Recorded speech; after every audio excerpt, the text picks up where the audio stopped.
Jadikan kami pengikut setia Nabi Muhammad. Amin. Berikan kami rezeki untuk menghiasi diri kami dengan akhlak Rasulullah SAW. Berkat selawat yang kita ucapkan. Jadi satu kali selawat, Allah berselawat. Menghadiri pengajian seperti ini, Allah berselawat. Malaikat berselawat. Orang yang berselawat juga tentu malaikat berselawat kepada kita. Terus selawatnya Allah gimana? Soal ada yang nanya, selesai pengajian ditanya, Ustaz kemarin ceramahnya Allah berselawat 10 kali kalau kita baca selawat 1 kali. Tidak pernah saya dengar balasan Allah itu. Selawatnya Allah adalah curahan rahmat dan ampunan kepada orang berselawat. Selawatnya malaikat kepada orang berselawat kepada Rasulullah adalah doanya malaikat memohonkan ampunan kepada Allah Subhanahu wa taala.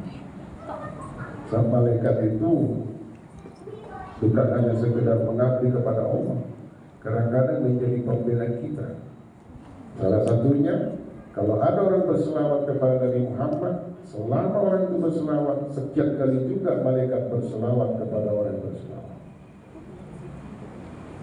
Jadi kata Rasulullah, terserah mau berapa selawatnya, sedikit atau banyak. Ibu memilih yang banyak atau sedikit? Pasti yang banyak. Kalau memilih sedikit berarti rezekinya sedikit dari suami. Semua orang memilih yang banyak. Makanya kalau hari Jumat itu amalannya Pak Kurniadi itu hari Jumat khusus selawat. Kalau malam selawat, kalau siang tasbih.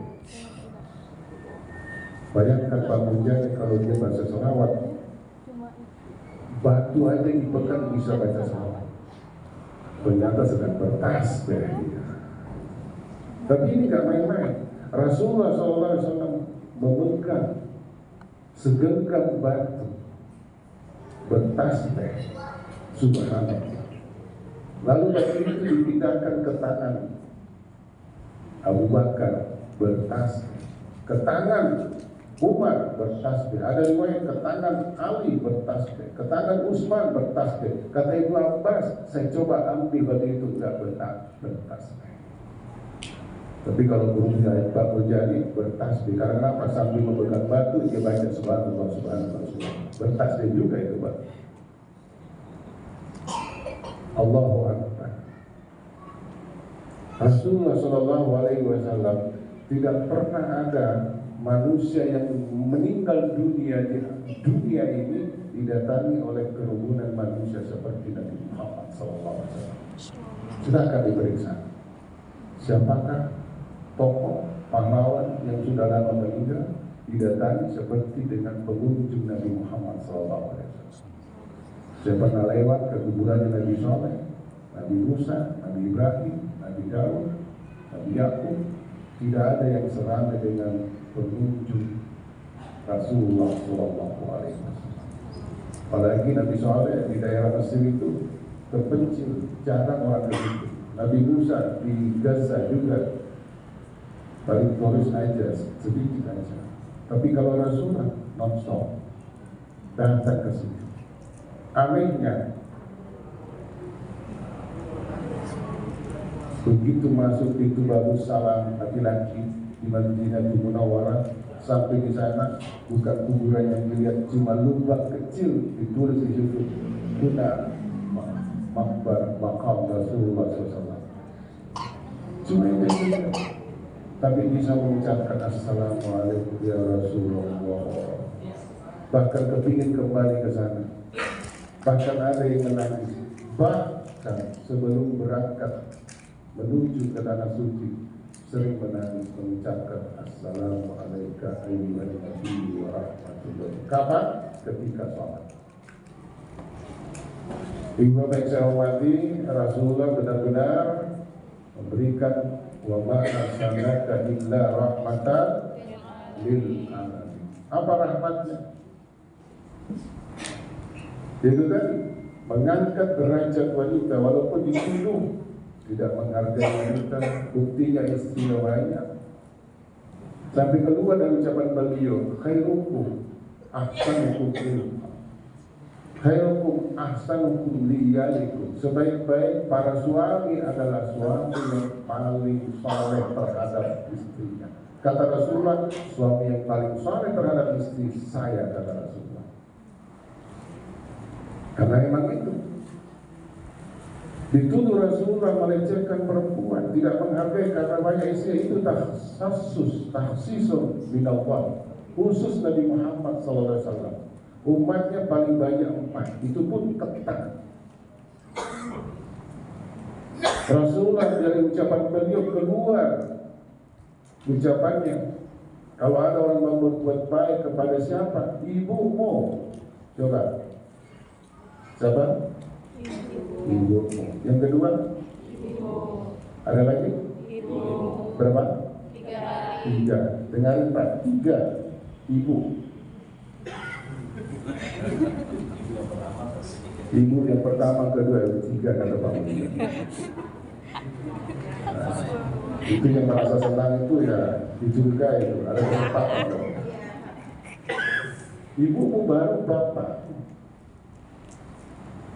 Di mana ada celah Rasulullah melecehkan perempuan? Justru mengangkat derajat perempuan. Zaman jahiliyah ini perempuan tidak ada sama sekali. Siapa yang paling banyak istrinya, itulah orang yang sangat dihormati. Ada yang sampai 100 istrinya. Gak tahu gimana cara kerjanya. Maksudnya cari nafkah Bu ya. Luar biasa. Luar biasa. Perempuan bisa ditukar-tukar.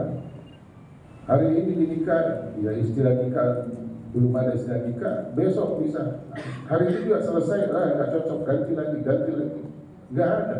Begitu jatuhnya derajat wanita saat itu, siapapun ibu-ibu yang melahirkan anak sebagai perempuan, mukanya semua sedih, merasa malu. Bahkan Umar sendiri melakukan itu, mengubur hidup-hidup anak perempuan. Bayangkan, Rasulullah datang mengangkat derajat wanita. Cukuplah dosa orang yang menyanyiakan istrinya. Cukuplah dosa kalau ada orang siangnya dipukul istrinya, malamnya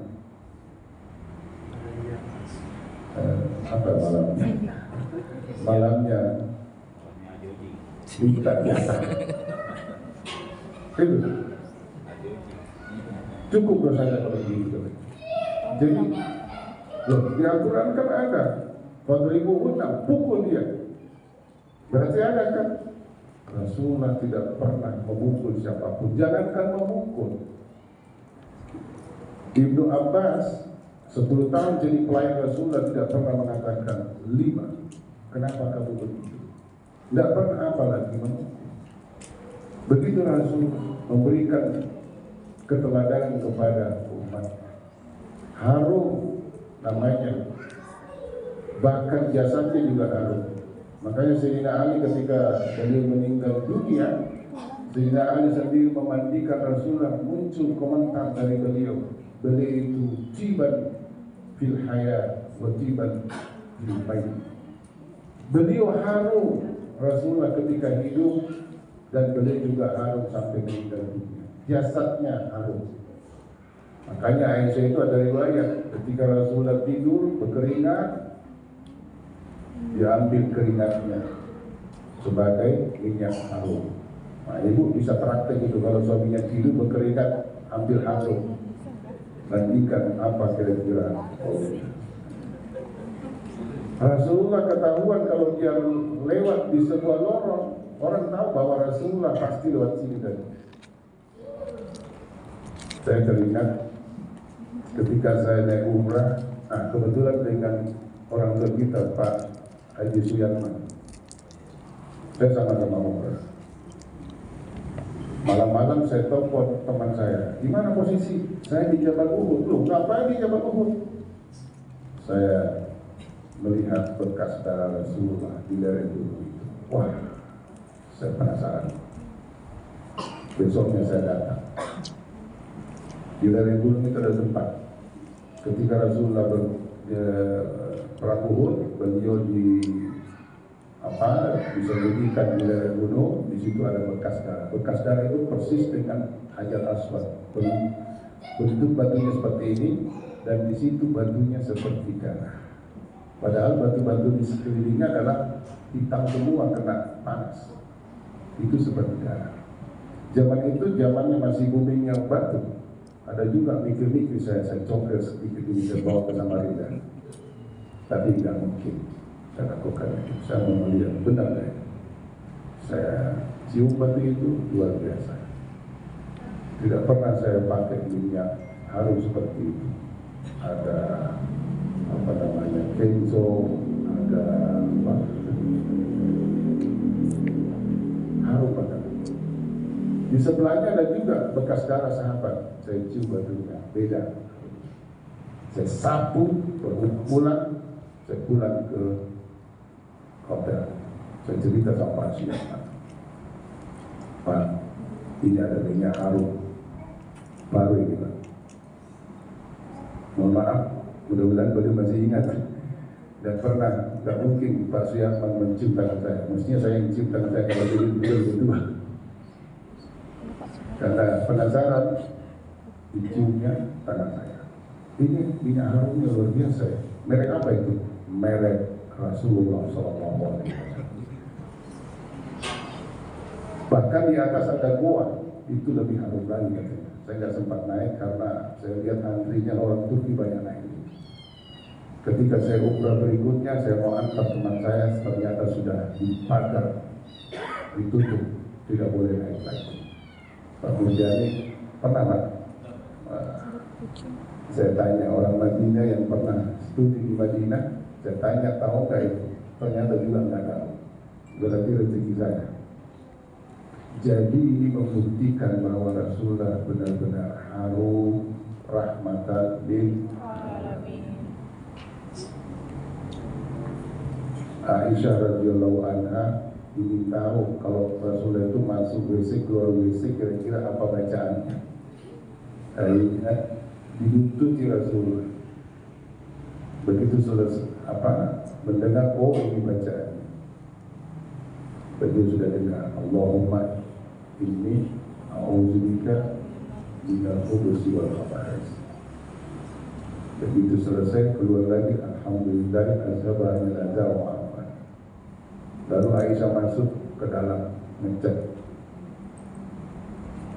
keluar kembali. Ya Rasulullah, katanya mau buang air besar tadi, kok nggak ada bekas? Apa kata beliau? Para rasul termasuk saya, kalau buang air besar atau kecil, safety tanknya otomatis. Begitu sudah buang air, tertutupi sendiri oleh bumi. Dan baunya tetap bau harum. Jadi kalau ada rumah kita WC-nya tidak harum, berarti bukan WC contoh dari Rasulullah SAW. Allahumma sholli ala Muhammad. Kami sudah bahas saya Pak tentang nama Rasulullah, Rasul yang harum sampai di situ, dan saya sudah merasakan bekas darah Rasulullah SAW. Mudah-mudahan malam ini kita mimpi dengan beliau. Amin. Ada amalannya Bu. Amalannya siapa? Pendiri tarekat Asyadziliyah. Allahumma bihaqqi Muhammad Uzukti Rukyat Rasulullah SAW Ajilah wa alhamdulillah. Itu bacaan.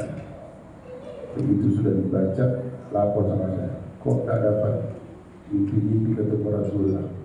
Ya mungkin belum pas. Namanya amalan kita harus yakin. Namanya doa juga kita harus yakin diterima doa. Kalau enggak berarti salah dalam memahami doa atau amalan. Ibu Bapak yang saya hormati, rahmatan lil alamin di sini, jangankan kita dapat rahmat. Rasulullah pernah bertanya kepada malaikat Jibril, saya ini diutus sebagai rahmatan lil alamin. Kira-kira ada juga yang kamu dapatkan rahmat dari saya? Oh, luar biasa kata Jibril. Kenapa tidak saya tidak mendapatkan rahmat dari Nabi? Selama Al-Quran diturunkan, setiap ada ayat diturunkan, saya dipanggil oleh Allah Subhanahu wa Ta'ala. Betapa senangnya saya menghadap kepada Allah. Itu rahmatnya Jibril alaihissalam.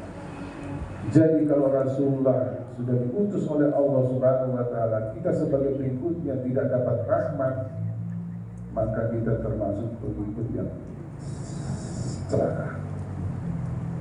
Nauzubillah min dzalik. Oleh karena itu banggalah menjadi pengikut Rasulullah SAW. Bahkan menjadi syarat kita cinta kepada Allah. Kita sadar bahwa semua nikmat ini Allah menciptakan kita, Allah berikan kesempatan hidup kepada kita. Kemarin ada musim pandemi, bahkan sudah ada yang pernah positif. Pak Kamri pernah positif, Pak? Tidak pernah, Pak Prof? Tidak pernah. Nah, ini ilmunya lain lagi. Pak, penangkalnya luar biasa. Pak Murjadi? Antara ya dan tidak. Dicurigai pernah. Saya pernah positif. Bahkan ada yang positif masih hidup sampai sekarang. Dan tentu banyak yang meninggal dunia. Nah, kalau kita renungkan semua itu, tentu banyak nikmat. Sampai Allah mengatakan, wa ma bikum min ni'matin fa minallah. Sekecil apapun nikmat yang kamu peroleh semuanya dari Allah Subhanahu wa Ta'ala. Mulai ujung rambut sampai ujung kuku. Jasad belum berpisah dengan roh kita. Kapan kita mulai menikmati itu? Pada saat bangun tidur. Makanya ketika bangun tidur ucapkan alhamdulillah atau amanah wa sakana wa an'ama. Gitu ya. Itu kalau dibaca berarti begitu lain ya. Nah, kalau itu bacaannya berarti begitu baru langsung makan. Alhamdulillah allazi ahyana ba'da ma amatana. Mati, tidur itu mati kecil kata Rasulullah. Wa ilaihi nusyur, dan pasti kita kembali kepada. Kenapa kita harus bersyukur? Karena masih gabung jasad dengan roh. Makanya dua ini sangat penting. Oleh karena itu setor 2 rakaat. Jadi kalau orang bertanya kenapa sholat subuh 2 rakaat, itu rahasia.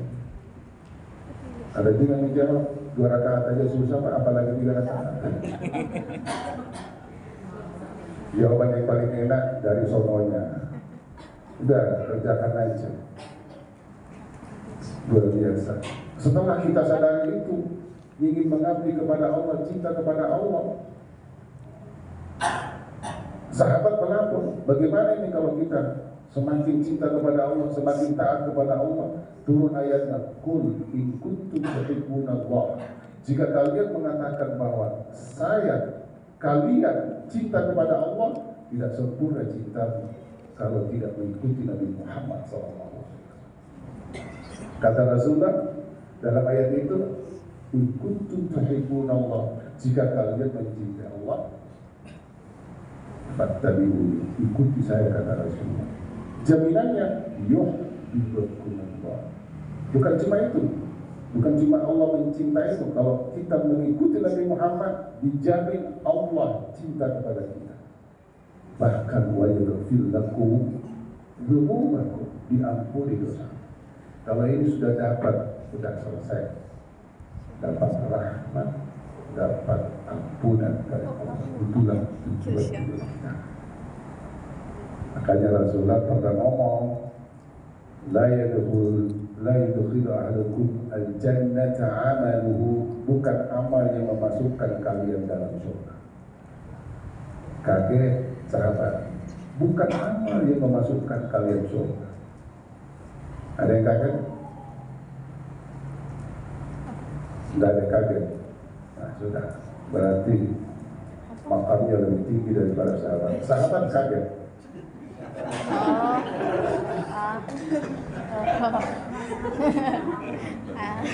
Bukan amal yang memasukkan kamu surga, bukan amalmu. Saking kagetnya kata sahabat, wa anta ya Rasulullah, kamu juga begitu? Iya, bukan amalku yang membuat saya masuk surga. Illa ayyatagammani Allah bi rahmatihi, hanya saja karena curahan rahmat Allah Subhanahu wa Ta'ala kepada saya. Akhirnya anak muda yang baru belajar Islam dengar hadis ini sampai di rumah tidak mau beramal lagi. Kenapa? Bukan amal yang membuat ini. Yang penting rahmat Allah. Apalagi namanya rahmat Tuhan. Berhenti akhirnya beribadah gara-gara tidak selesai pengajian dia pulang. Kan pernah dengar Bani Israel Pak Kamria 500 tahun beribadah, tidak tanggung-tanggung 500 tahun. Ibadahnya tidak tanggung-tanggung. Dia pergi ke suatu tempat sepi sendirian, tidak ada istri, tidak ada anak, pohon di depan, ada sumur, itu aja makanannya. Tidak perlu ke pasar. Beribadah full, penuh kepada Allah. Berapa tahun? 500 tahun. Begitu mau masuk surga dengan sombongnya, ditanya oleh Allah, kamu masuk surga kenapa? Dengan apa? Ya dengan amal saya ya Allah. Berapa tahun? 500 tahun. Pantas kan? Kan 500 tahun beribadah kepada Allah. Kalau gitu tahan. Kita coba timbang amalmu 500 tahun, dicoket biji bola matanya, 1 biji bola mata ditimbang, ternyata masih berat 1 biji bola mata dengan amal 500 tahun. Kita berapa tahun beramal? Tobatnya baru kemarin. Astagfirullah. 60 tahun belum tentu sampai kita. 70 tahun belum balik, dipotong baliknya. Belum lagi kalau ada banyak dosanya. Ini 500 tahun masih berat 1 biji bola mata. Bagaimana dengan 2 biji bola mata? Bagaimana dengan telinga? Bagaimana bulu ujung rambut 1 itu? Bukan cuma ini, kita nggak bisa ketemu di sini kalau terjadi musibah dan sebagainya, terjadi hujan deras, goyang dunia dan seterusnya. Banyak faktor. Makanya kalau ini sudah terbongkar, sudah ingin mengabdi kepada Allah semaksimal mungkin, kamu tidak bisa menemukan nikmat itu kalau tidak mengikuti Nabi Muhammad SAW. Oleh karena itu, dengan mendengarkan hadis itu, lalu gimana dengan ibadah kita? Lillahi ta'ala. Bagaimana dengan filsafatnya, tasawufnya, Rabi'atul Adawiyah? Saya menyembahmu bukan karena mau masuk surga. Kalau saya menyembahmu karena mau masuk surga, tutup pintu surga itu. Kalau saya menyembahmu karena takut dari neraka, lempar badan ini masuk neraka. Tapi kami menyembahmu karena cinta kepada Allah. Itu maksudnya apa? Ikhlas. Bukan berarti Rabi'atul Adawiyah tidak minta surga. Rabi'atul Adawiyah minta surga. Rasulullah minta surga karena ada doanya. Allahumma zurna al-jannata wa na'imaha wa ma yuqarribuna ilaiha min qawlin aw fi'lin aw amal. Ya Allah, berikanlah kami rezeki surga dan semua yang mengantarkan saya ke dalam surga, baik itu bentuk amal, perkataan, bahkan akidah, dituntut ya Allah untuk masuk surga. Minta surganya, tapi bukan karena surga. Bekerja saja, bekerjanya adalah lillahi. Sehingga dalam hadis qudsi Allah menyampaikan, "Atini fima amartuka." Taati saya terhadap apa yang saya perintahkan kepadamu. Wala tu'allini bima yuslihuka. Kamu enggak perlu ngajari saya untuk kemaslahatan hidupku. Saya lebih tahu kata Allah.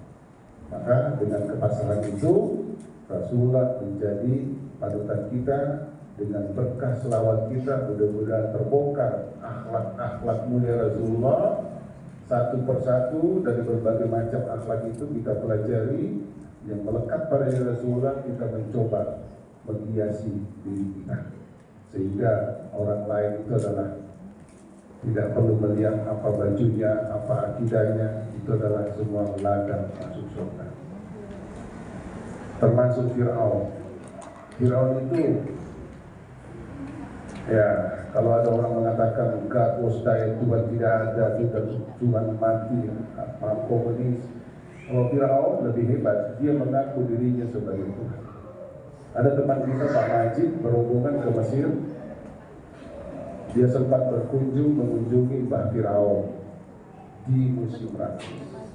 Ceritanya seperti itu. Ada salah satu temannya orang Jakarta, begitu lihat Fir'aun Ramses II itu, karena agak masuk ke dalam tempatnya di ruangan khusus, dia ucapkan kalimat disumpahinya Firaun dengan bahasa Jakartanya, buset lu ngaku Tuhan. Seperti itu disumpah-sumpahinya Firaun. Pulang ke hotel, tidur malamnya arep desen. Itu bahasa saya. Kalau kamu jadi ketinggian, datang pasukan Fir'aun. Tadi malam katanya hampir saya mati. Didatangi pasukan Fir'aun.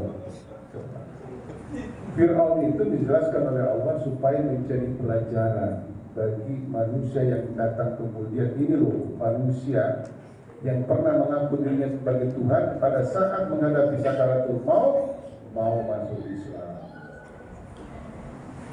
Karena mau masuk Islam dikasih bonus oleh Allah. Al-yawma nunajjika bibadani. Hari ini kuselamatkan bakat. Seperti hari ini jasadnya masih ada utuh dengan mumi yang ada. Saya datang ke Mesir tahun 1985, baca di surat kabar hidup Fir'aun miring ke sebelah kiri. Datang semua ahli-ahli dari Inggris, dari Amerika tentang mumi untuk mengobati Fir'aun. Jangan sampai miring hidupnya. Dirawat, padahal sudah mati. Itu maksudnya Allah melihara jasad Fir'aun.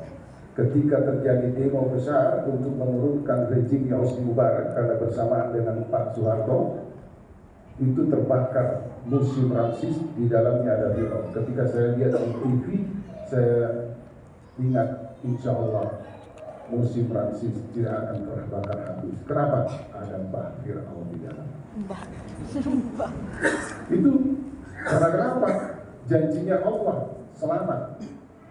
Dulu pernah dibawa muminya Ramsis di sini di Plaza Mulia, itu KW-nya palsu. Nggak mungkin orang Mesir mau ngasih, karena itu adalah aset untuk pendapatan para wisatawan. Coba dibuka pelajaran apa di situ? Fir'aun saja ketika sakarat mau masuk Islam dapat bonus, diselamatkan jasadnya. Maka yakinlah kita kalau kita bawa Islam ini sampai mati, insya Allah pasti diselamatkan jasad akhirat nanti. Amin. Ya Rabbal Alamin. Sesuai dengan sabda Rasulullah, barang siapa akhir hayatnya mengucapkan la ilaha illallah dijamin masuk surga. Hari ini ada juga ngomong, sudah tahu kata kuncinya. Kalau ini siap baca la ilaha illallah. Bagaimana mau dibaca la ilaha illallah? Begitu masuk rumah sakit, ruangan yang dimasuki ICU, gak sadar lagi. Ini sikit gak ada reaksi. Berarti hatinya atau lagi yakini ditegakkan salat 5 waktu.